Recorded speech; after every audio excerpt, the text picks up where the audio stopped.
Hey, I'd like to just, because we had a little technology glitch, I'd like to give Scarlett a round of applause on her vulnerability.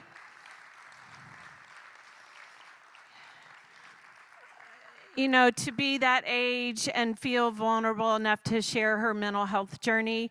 May is actually Mental Health Awareness Month, and so we loved that she was willing to be bold and brave with her story. And so thanks everybody for cheering her on. And now our next student speaker is Erin Murphy. Erin has deep roots in southern Indiana. Her dad serves as a Marine.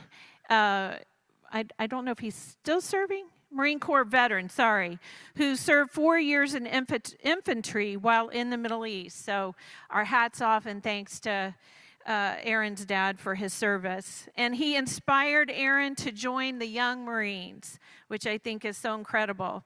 It's a drug demand reduction program that teaches American youth the importance of a healthy lifestyle and leadership.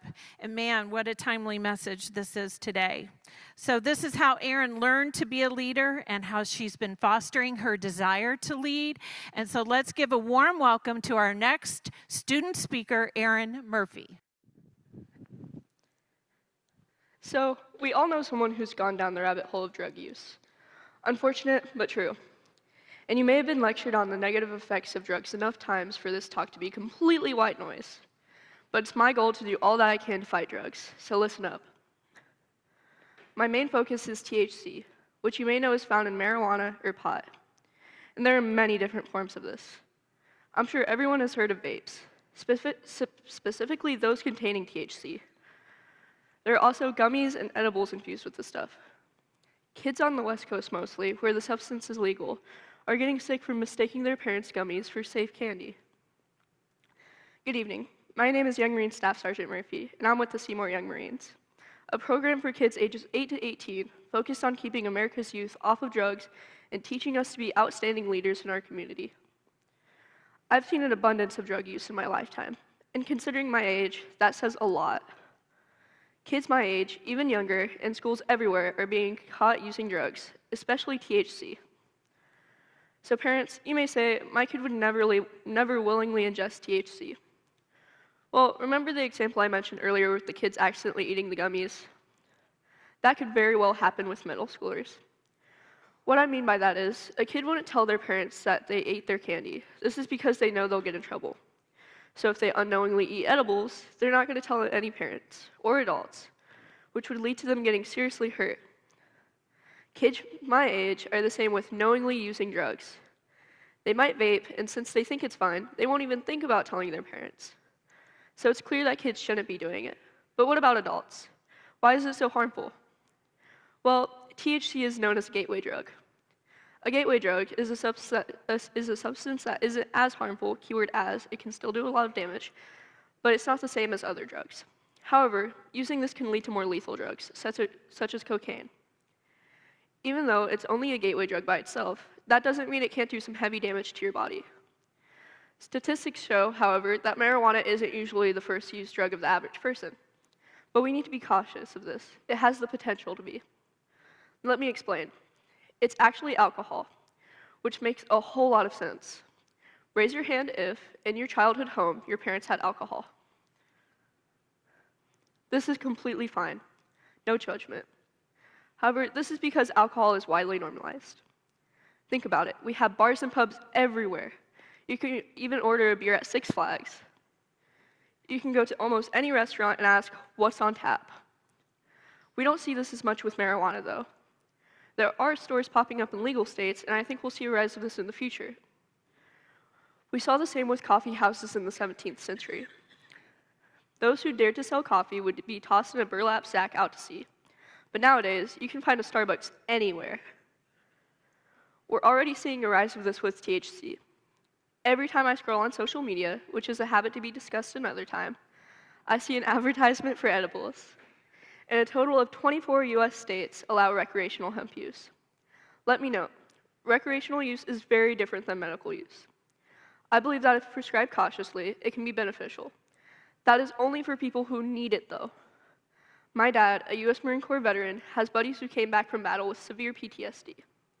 They were prescribed marijuana and it helped their situation. This isn't common though, and it should be very strict on how we decide to give patients this.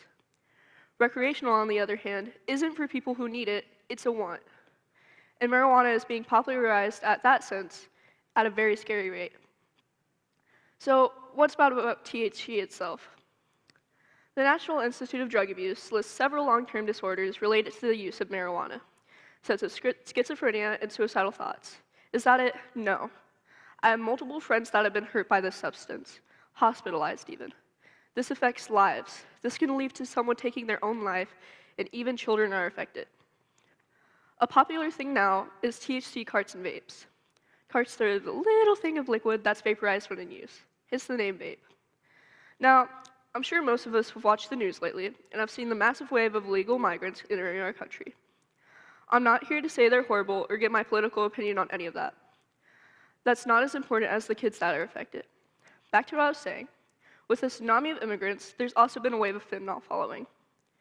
If you don't know what fentanyl is, according to the CDC, fentanyl is a synthetic opioid drug that is up to 50 times stronger than heroin and 100 times stronger than morphine.